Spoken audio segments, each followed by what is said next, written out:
আসসালামু আলাইকুম শিক্ষার্থী বন্ধুরা, তোমরা সবাই কেমন আছো? গত ক্লাসে আমরা সেন্টেন্সের উৎস অনুসারে সেন্টেন্স কত প্রকার এটা আমরা তোমাদেরকে বুঝিয়েছি। যে তোমাদের যদি মনে না থাকে আমরা আজকে আবার আমি বিষয়টি পুনরাবৃত্তি করতেছি। উৎস অনুসারে সেন্টেন্স পাঁচ প্রকার: assertive sentence, interrogative sentence, imperative sentence, operative sentence and exclamative sentence. আজকে আমরা যে বিষয়টি তোমাদের সাথে শেয়ার করব সেটি হচ্ছে ট্রান্সফরমেশন অফ সেন্টেন্স। এই ট্রান্সফরমেশন অফ সেন্টেন্স এর মিনিং হচ্ছে ট্রান্সফরমেশন অফ সেন্টেন্স। ট্রান্সফরমেশন মানে আমরা জানি রূপান্তর করা। যে ট্রান্সফরমেশন অফ সেন্টেন্স হচ্ছে একটা সেন্টেন্সের অর্থের পরিবর্তন না করে ব্যাকরণগত দিক থেকে পরিবর্তন, অর্থের কোনো পরিবর্তন করা যাবে না। আমরা যদি আমরা ট্রান্সফরমেশন অফ সেন্টেন্সের একটি বিষয় তোমাদের কাছে বোঝাবো, সেটা হচ্ছে অ্যাফারমেটিভ টু নেগেটিভ। আমরা জানি অ্যাফারমেটিভ সেন্টেন্স মানে হচ্ছে পজিটিভ বাক্য আর নেগেটিভ সেন্টেন্স মানে হচ্ছে নাবাদক বাক্য। আমি যদি অ্যাফারমেটিভ সেন্টেন্সের একটা एग्जांपल দেই, যে আমি স্টুডেন্ট, আমি যদি এর নেগেটিভ করি, আমরা যদি অর্থের পরিবর্তন করি তাহলে হবে যে I am not a student. কিন্তু আমরা ট্রান্সফরমেশন অফ সেন্টেন্স যদি করতে যাই তার অর্থের কোনো পরিবর্তন করা যাবে না, শুধুমাত্র ব্যাকরণগত দিক থেকে পরিবর্তন করতে হবে।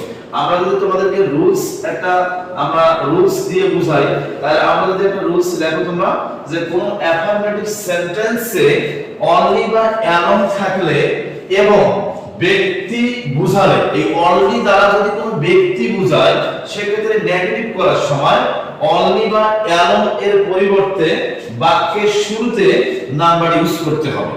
শুধুমাত্র এখানে সবচেয়ে ফোকাস হচ্ছে অনলি অথবা অ্যালং। এই শব্দ দুইটা যদি কোন সেন্টেন্সে থাকে, সেটা যদি অ্যাফারমেটিভ সেন্টেন্স দেওয়া থাকে, এই যে আমরা এখানে বোঝাচ্ছি যে only Allah can help us, শুধুমাত্র আল্লাহ আমাদের সাহায্য করতে পারে। এখানে অনলি দ্বারা এখানে আল্লাহ হচ্ছে আল্লাহকে বোঝাচ্ছে, আর ইনি হচ্ছে আল্লাহ হচ্ছে ব্যক্তি, এখানে অনলি দ্বারা ব্যক্তিকে বোঝাচ্ছে। সেই ক্ষেত্রে আমরা অনলি কে রিপ্লেস করে এখানে অনলির জায়গায় বাক্যের শুরুতে নাম্বার ইউজ করছি, তাহলে মিনিংটার কোনো পরিবর্তন হয় যে only Allah can help us, যে শুধুমাত্র আল্লাহ আমাদের সাহায্য করতে পারে। তাহলে আমরা অনলি কে তুলে দিয়েছি, যে ইউজ করছি number Allah can help us, যে আল্লাহ ছাড়া আমাদের কেউ সাহায্য করতে পারে না।